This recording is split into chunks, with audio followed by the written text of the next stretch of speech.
21वीं सदी का सबसे बड़ा युद्ध माना जाता है अफगानिस्तान युद्ध को, जिसमें अमेरिका अपने सहयोगी देशों के साथ अफगानिस्तान पर टूट पड़ा था। लेकिन अब इजराइल ने जो किया है वो 21वीं सदी का सबसे बड़ा युद्ध बन चुका है। वो अमेरिका के अफगानिस्तान युद्ध को पीछे छोड़ने जा रहा है। मैं ऐसा क्यों कह रहा हूँ, आप अपने स्क्रीन पर खुद देख लीजिए। इस समय जब मैं आपको ये खबर दे रहा हूँ, इजराइल की वायु सेना लिटरली अंधाधुंध स्ट्राइक कर रही है लेबनान के ऊपर। और इतना ही नहीं, जिससे जो हिजबुल्लाह के कमांडर हैं, हिजबुल्लाह के लड़ाकू हैं, वे तो मारे जा रहे हैं। लेकिन रिपोर्ट्स ये आई है, जो वेस्टर्न मीडिया ने खुद दी है, कि कम से कम 600 आम नागरिक मारे जा चुके हैं पिछले सिर्फ 2 दिन में, जिसमें कई सारे बच्चे भी हैं। और उससे भी ज्यादा चिंताजनक की बात यह है कि लेबनान एक छोटा सा देश है और इसकी आबादी मुश्किल से 60 लाख है। इस देश के कम से कम 30% लोग अपने घर बार छोड़ने को मजबूर हो गए हैं। इजराइल की सीमा के आसपास जो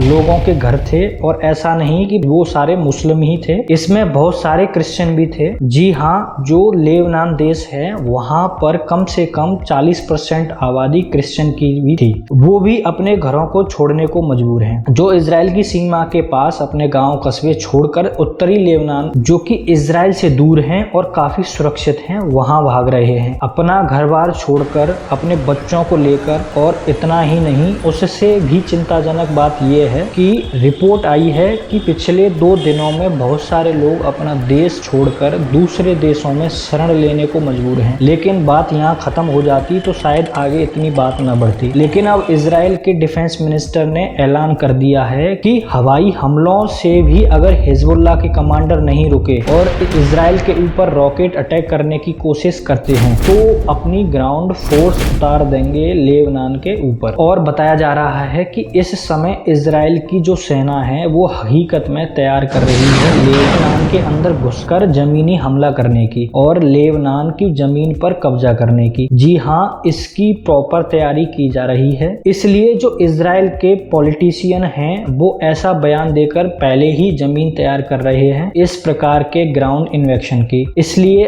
अब जो तमाम मुस्लिम देश हैं जो इजराइल के आसपास हैं, वो एक गठबंधन बनाने की तैयारी में जुट गए हैं कि अगर इजराइल लेबनान के अंदर अपनी थल सेना उतारता है तो कम से कम 5 से लेकर 7 ऐसे देश हैं जो अपने सैनिकों को इकट्ठा करेंगे और इजराइल के खिलाफ उसे लेबनान में उतारने की कोशिश भी करेंगे। और इसकी अगुवाई कर रहा है तुर्की, सीरिया और रूस। जी हाँ, रूस सिर्फ हथियारों से समर्थन नहीं दे रहा है, बल्कि ये देश अपना गठबंधन भी बना रहा है, जिसमें तुर्की के अलावा सीरिया तो है, लेकिन इसमें ईरान भी होगा, जिसमें यमन होगा और उसके हुती विद्रोही, और इसके अलावा इराक और ईरान समर्थित कुछ गुट शामिल होंगे। आपको बता दूं कि इस बात को खुद इजराइल ने कंफर्म किया है कि ये तो तमाम उसके पड़ोसी देश हैं, खासकर कि सीरिया वगैरह, ये कम से कम 50,000 के करीब ऐसे लड़ाकू को इकट्ठा कर रहे हैं जो कि लेबनान से इजराइल के खिलाफ लड़ेंगे। इस बात के अब बहुत आसार हैं कि इजराइल इस समय 2 फ्रंट का युद्ध लड़ रहा है। पहला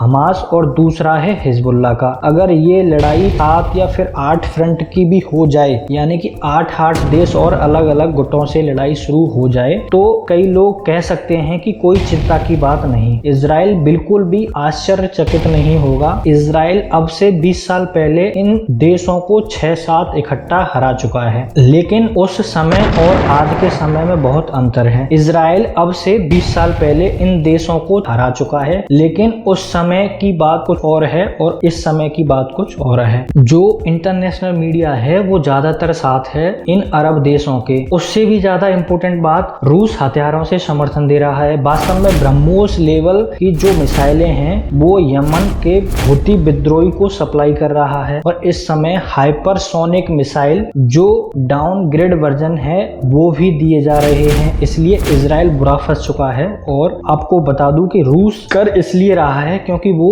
चाहता है कि अमेरिका सेना इजराइल में उतरे और अमेरिका का ध्यान यूक्रेन पर पूरी तरीके से ना बन पाए। और ये काम करने के लिए पुतिन आने वाले कुछ दिनों में इससे भी खतरनाक हथियार थमा सकते हैं। इसलिए मैं आपसे कहूंगा कि तैयार हो जाइए, क्योंकि अब आपके सामने 21वीं सदी का सबसे बड़ा युद्ध होने की कगार पर है। कभी भी ये शुरू हो सकता है, इसलिए चैनल को सब्सक्राइब कर लें, क्योंकि जैसे ही कोई छोटी बड़ी खबर आएगी तुरंत मैं आपको सूचित करूंगा। जय हिंद, जय भारत।